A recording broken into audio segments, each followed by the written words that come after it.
Good afternoon, my name is Matt Schaefer.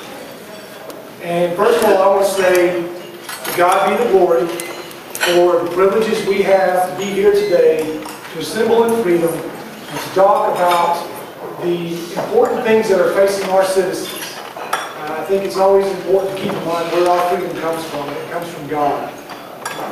We also say, I don't have all the answers. I don't know every budget figure in the state budget. I don't know every rule that affects the classroom. I don't know every way that TxDOT spends its money. But I am willing to listen. Listen first and foremost to East Texans. And I have a pretty good knack at asking the right questions and getting to the answers. You know, the one thing that I believe we should do before we pass a new law is ask one question. More freedom or less freedom? Because if you can answer that question 9 times out of 10, you've answered the question about whether it's constitutional or not. More freedom or less freedom? Now, I've done a lot of different things in my life. I've had experiences in the private sector. I started out hoeing weeds in a peanut field when I was 13. I've worked in an iron foundry. I washed windows going through college. I've worked in a bank. I've run my own law business. I own real estate for development. I collect rent. I pay bills. I pay vendors. I've done a lot of things that have put me in positions of significant responsibility, even at times over people's lives when I served overseas in Afghanistan. And so my message to you today is if you are ready to place your trust in me, I can serve and I can handle that responsibility. Now, this race is going to be about the issues, about the voting record, about public commitments. It's not going to be about gray hair, okay? I've got enough gray hair right here, because I would probably lose that back. That's fine. Okay, thank you. I think all of you know me. I'm Leo Berman. I'm serving my 14th year in the Texas House of Representatives. I've been endorsed by every conservative organization in the state of Texas. When Benjamin Franklin asked everyone to get down on their knee when they were writing the Constitution of the United States, God was with us then. I believe God is with us now. And I believe as long as God is with the United States, we will always be the greatest country in the world. With me, you have the only full-time state representative in the entire state of Texas. No one else is full-time. They have to work. And that's why every one of you who have emailed me, written me, or telephoned me, you get an answer to every request you make to my office. And that is the truth. In the Declaration of Independence, we read the words, we hold these truths to be self-evident that all men are created equal, that they are endowed by their Creator with certain unalienable rights, that among these are life, liberty, and the pursuit of happiness. Recall, life is the first one to be mentioned. I am pro-life. I've been endorsed by Texas Right to Life. I've been endorsed by the Texas Alliance for Life. I've had a 100% pro-life voting record for 14 years. In many cases, I've had better than the 100% because if you carry a bill, you get more points. So I had 116% in many, many different years because I've carried pro-life bills, etc.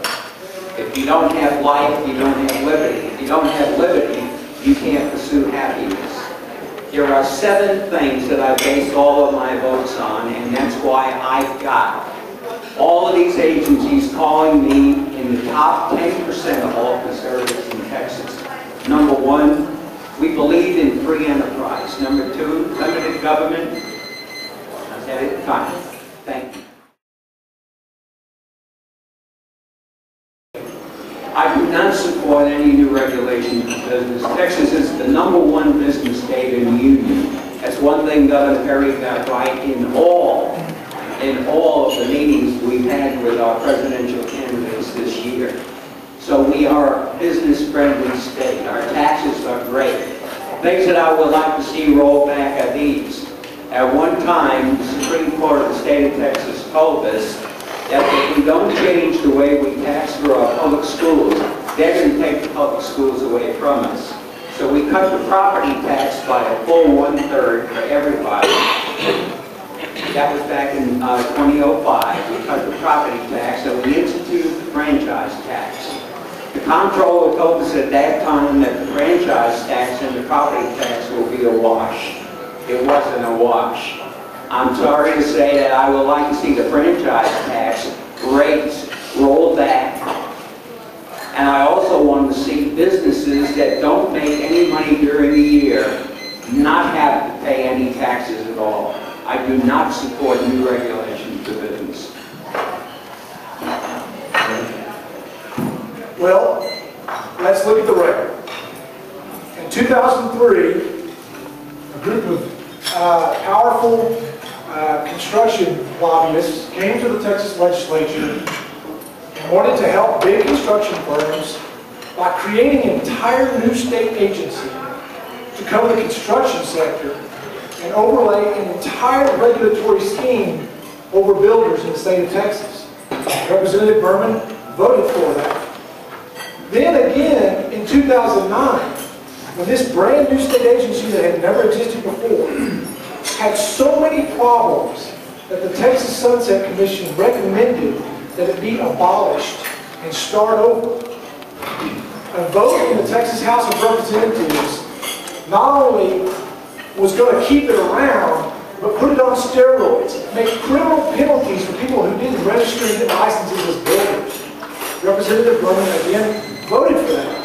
I think that's the type of thing that we need to stay away from. Again, what's the question? More freedom or less freedom? We would give Representative Berman 30 seconds to respond to that. That was a conservative vote on both occasions. The East Texas Builders Association here in town, the Texas Builders Association, wanted to make their builders more professional so that homeowners and consumers who were buying homes, who were cities that were putting up bridges, etc., would have a professional organization with them in the event that they had complaints against the builders. This regulatory agency, as they called it, was not a regulatory agency. It just heard complaints and resolved it. Can I respond to that? Sure. Actually, that agency had no authority to finally resolve any claims. That was the entire problem with it. It required people that never before had to go to Austin to ask for permission to go be a builder, to become a builder. You tell me that's not a regulation? You tell me there's no cost to that? What about the guy who runs his business with a spiral notebook in the front of his pickup and goes around and does good work? Now you're telling me he's got to go to Austin to get permission to work? That was a regulation, and it was not necessary. The only time that we actually look at licensing requirements is when professionals come to us and tell us that there are people trying to engage in their profession that want to use the title architect or registered nurse or nurse anesthetist or whatever. They want licensing regulation so that anybody who wants to use a title that took them many years in school to get, for example, a doctor or a lawyer, there are people that are trying to engage in business using titles that don't belong to them.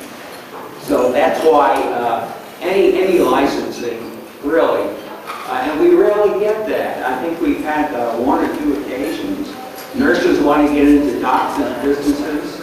Architects want to get into landscaping businesses. And when that happens, then we start talking and discussing these types of regulations.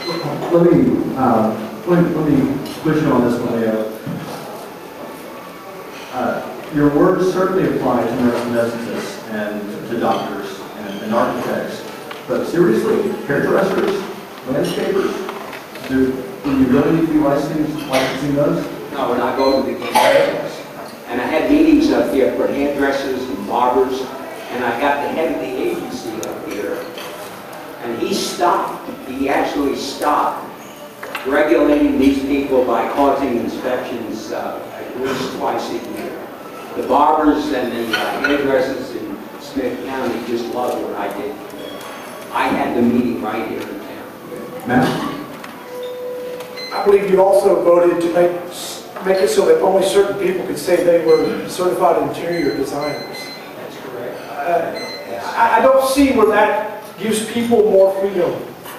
The bill that they voted on regarding builders would have made it a criminal arrestable offense for a football coach who when he puts down his whistle at the end of the semester and wants to go remodel houses. Had he not had a license and certification from the state of Texas, it was an arrestable Class B misdemeanor. We employ thousands and thousands of people in the construction field in this country and in this state. And some of them have criminal penalties, criminal records. And you're telling me now that these people are not going to be able to get a license to work? They're not going to be able to do the thing? You know, pursuing life is the freedom to pick up a hammer and go try something and do it. And what we want to do is say, come through us first in Austin. I say no. If the answer is you're going to take freedom away from people, stop right there. Austin, stay out of it. Sarah and I just built a house, and I've got some licensed builders I think should be arrested for it.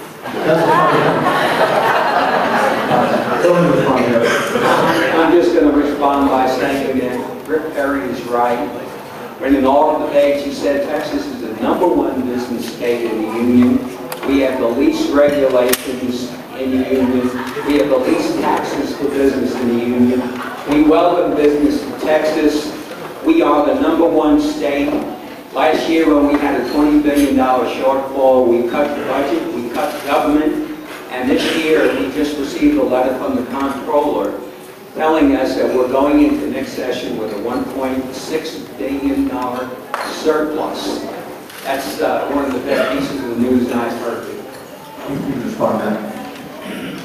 We're going to talk about that surplus issue here in a minute, but let me just say, one of the most fundamental basic principles of being a Republican is limited government, not growing government.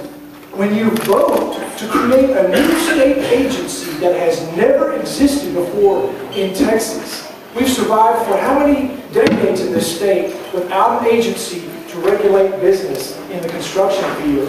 When you create a brand new state agency, you have grown government. Before we pop the champagne on the comptroller's revenue estimate, let's remember that the budget was balanced in the last legislative session. But when they did it, instead of funding Medicaid for 24 months for a 2-year period like they're supposed to, they funded Medicaid for only 18 months. They deferred payments to the Foundation School Program for education. They took money away from dedicated fees like red light traffic camera fees that are supposed to go to trauma centers and put it into the general revenue.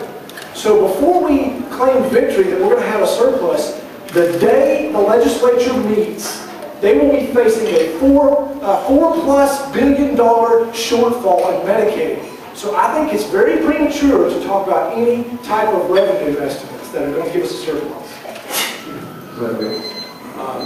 Before I get on my time, have you seen the comptroller? You have.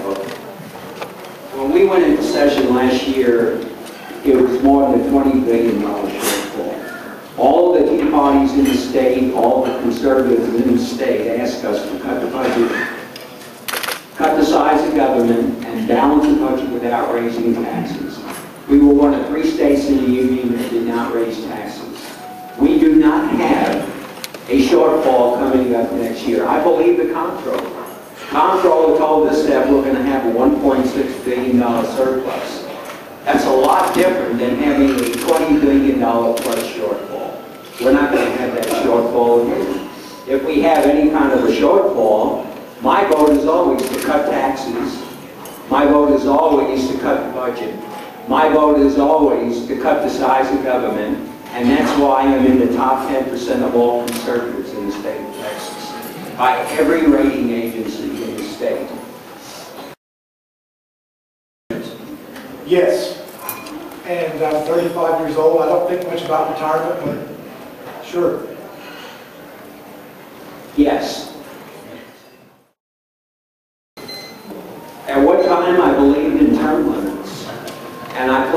served 4 2-year terms. At the end of 8 years, I was going to get out. I was contacted by Governor Perry and Speaker of the House Craddock. They asked me to remain so that we have continuity in senior Republicans in the Texas House of Representatives. I went to my constituents and asked them that. 70% said stay. So I did stay. It's hard to refuse a governor when the governor calls you. He doesn't call very many people. But both the speaker and the governor asked me. And for the last 3 sessions, that was confirmed by the voters of Smith County.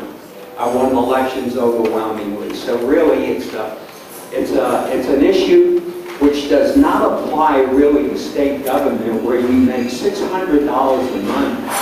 That's what the pay is. It might apply to the U.S. Congress, where they get $175,000 a year, and they're vested in retirement for that $175,000 a year.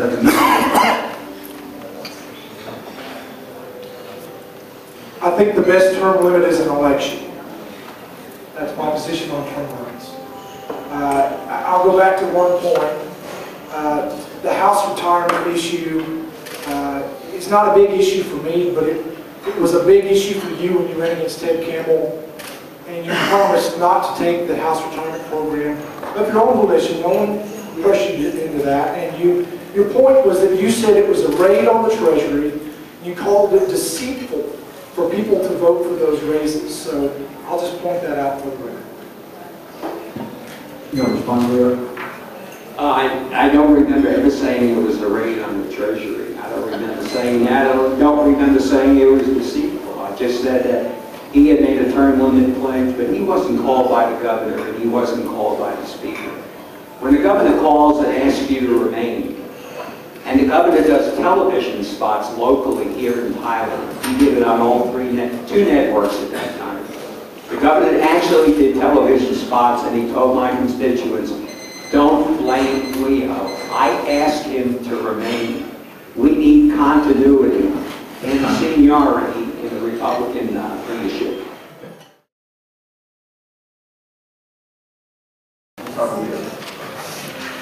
That's an easy question for me to answer, because every session I sign a pledge saying that I will not vote to raise any taxes this session.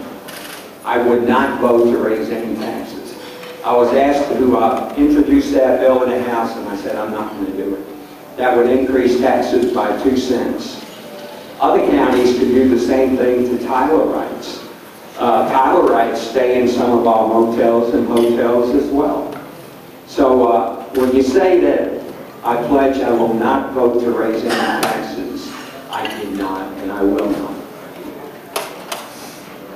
The city official told me that you agreed to carry that bill initially. Okay? The bill passed in the local and consent calendar.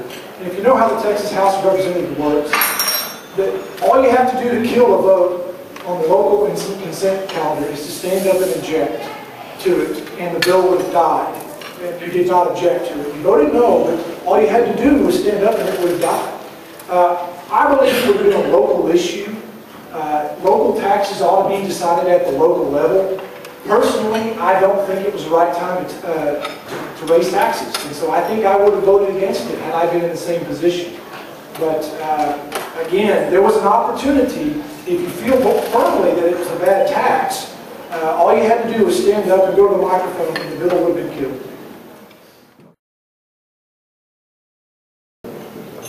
It all depends. If I serve on the Ways and Means Committee, I'll study it and I'll come up with ideas. The way the House works, the Ways and Means Committee deals with all taxes. And there would be that particular committee, which I won't be serving on next year. I think I know what committees I'll be serving on. There are things in the franchise tax, though, that can be changed and should be changed. We have companies that don't make any money during the year, but they still have to pay the franchise tax. That has to stop, and it has to stop immediately, and I introduced that bill last year to do that, but it didn't go anywhere because of that $20 billion shortfall.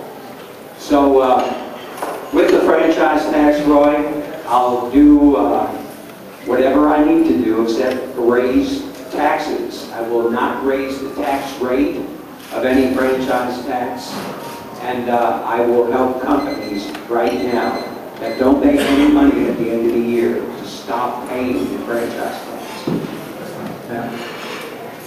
If I was king for a day, I would eliminate the franchise tax altogether, eliminate property taxes altogether, and go to a broad-based consumption tax.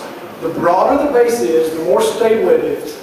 We need something as important as our schools and our education system to be founded upon something that has a broad tax base, like a consumption tax. The property tax is confined only to property owners, and there's a lot of problems there. And so we really have got to look at a long-term solution.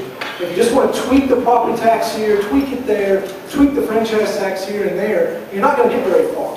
And by the way, you don't own your home. Next time tax season rolls around, just don't go pay your taxes. You'll find out you don't own your home. Because until we get rid of property taxes, we're never going to have true private property ownership in the state of Texas. Okay, Leo, I'll give you a chance to respond in just a minute, but let me push you on this, man. You can ask Susan Combs what the recession has done to our sales tax receipts. Is a broad-based consumption tax immune enough for recessionary times to adequately fund our public school system? It is a much broader base. If you look at property values probably declined at an even faster rate than the revenues did from consumption tax. We'd have to check the numbers. But anytime the base is broader and wider, you have a much greater chance of it being more stable over time. Go ahead and respond to it, 30 seconds. I agree with the broad-based consumption tax. We looked at it for the last 6 years. If you actually go to a broad-based consumption tax and you don't tax and you just expand the base, the sales tax will be 15 cents. It will be 15. It will go from 8 1/4 here to 15. If you actually, I'm sorry, I got to back up. If you tax doctors, if you tax medicine, if you tax pharmaceuticals, it'll go to 15 cents. If you don't tax doctors, if you don't tax pharmaceuticals, it'll be at 21 cents. We've looked at every single way to go to a broad-based consumption tax and do away with the property tax completely, and the numbers just are not there right now. It can't be done right now. I also believe at the national level we should have a flat tax or a national consumption tax and do away with the IRS and do away with the IRS code and all the people that work for the Internal Revenue Service. When you walk by a school and you see a big sign that says exemplary, it means that 40% of the kids in that school have passed the tax test. That's outrageous. And we made them stop that this last session. That's not going to go on. The tax test has been changed to text. And with this test, we want everything to be local. We don't have to have standards at state level or at federal level. I agree we need to do away with U.S. Department of Education. We need to combine the TPA with the equivalent on the college side. And we need to cut spending in education even more. They're doing fine right now, even though we cut spending in education. Nobody is yelling or screaming right now. I heard Matt say something about education before. But we have more upper-level employees in our school system than any other organization in Texas. A superintendent brings them all in with them. That's time. They need to be We'll cut. come back to that. I'll disagree with the fact that we don't need standards at the state level. It is state tax money that's going into these schools. We have to have standards at the state level. It's the feds that need to get out of the education business. The teachers that I've talked to, I've met with quite a few, there's a lot of things that they are upset about. So maybe we're in different circles, but there's some very serious education issues that have to be dealt with.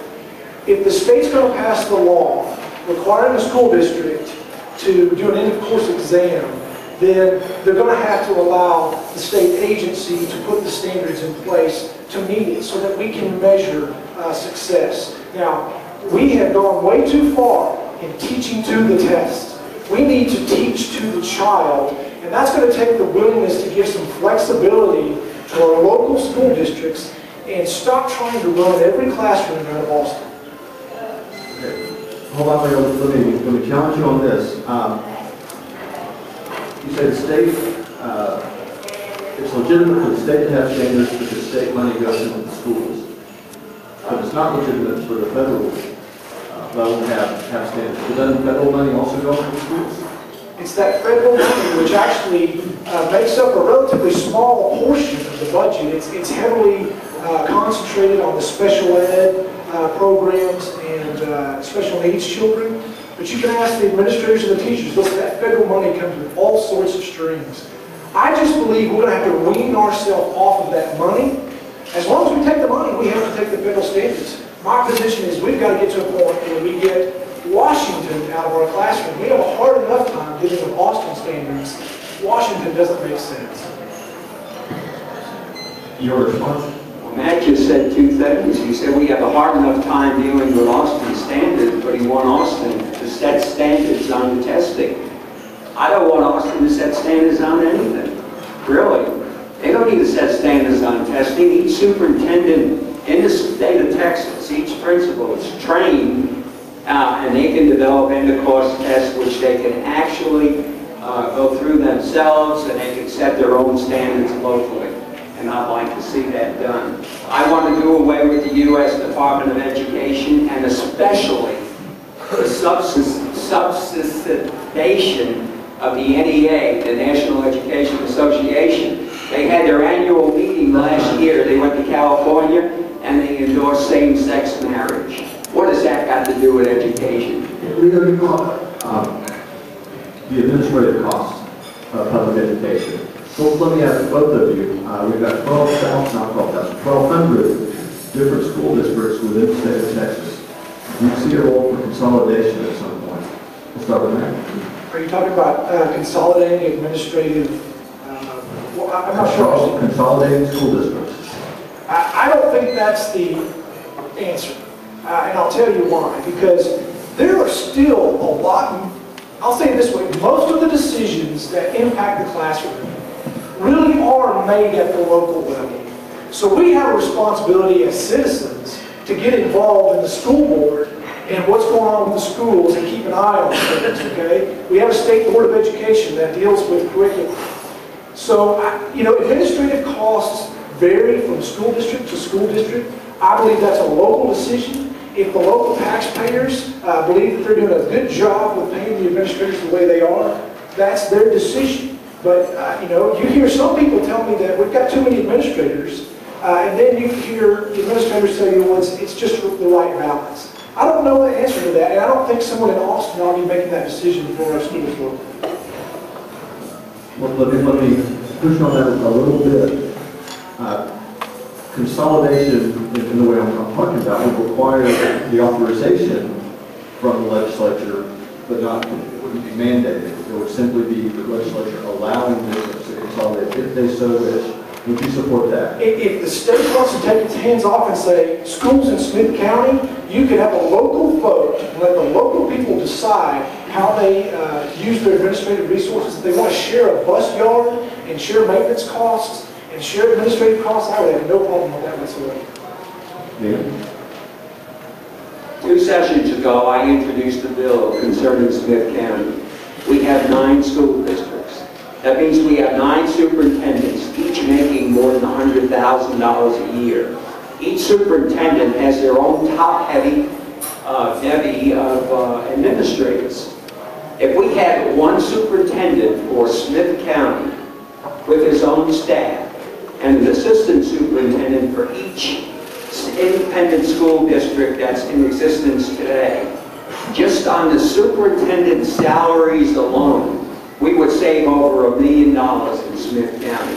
I believe in consolidation. I filed a bill for consolidation. It went through the House Education Committee, but it wasn't referred to the floor. I intend to do it again. Superintendents don't like this because they go from one school district to a higher, to the next higher, to the next higher. Randy, you know this, and then they retire.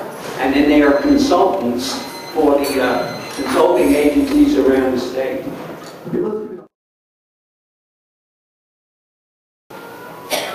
The last number I checked, there were over 17,000 students in the state of Texas on a waiting list to get into charter schools. Charter schools are not private schools, they're still under state authority. But the charter schools, especially, I think we need to expand them for special needs students. Okay? If you can find a community that has a large enough population to allow children with special needs to go to a school that is built and designed and tailor-made for special needs students as a charter school, we ought to do that. Listen, when you got 17,000 students in the state of Texas demanding more charter schools, I think that's a pretty clear answer. I'm going to talk about more than charter schools. I'm going to talk about private schools and charter schools. I believe in school choice. I believe that if a school, and the bills that we looked at in the House, all said that if a child is in a school which has failed 2 or more years, the parents will be given a voucher, and they can take that voucher to any single school they want to, whether it's private or a charter school or whatever. They can do that. When President Obama, and I hate to say that, President with Obama, when he was elected, Washington, D.C. had the best school choice program in the entire nation. When Obama went to Washington, his 2 girls went to a private school, but he completely dismantled the Washington school choice program. And all these minority children went back to public schools. It was a disaster. The school choice program works, it works well, and I voted for school choice from 1999 up through today. And if I'm re-elected, if you send me back, I'll vote for school choice again.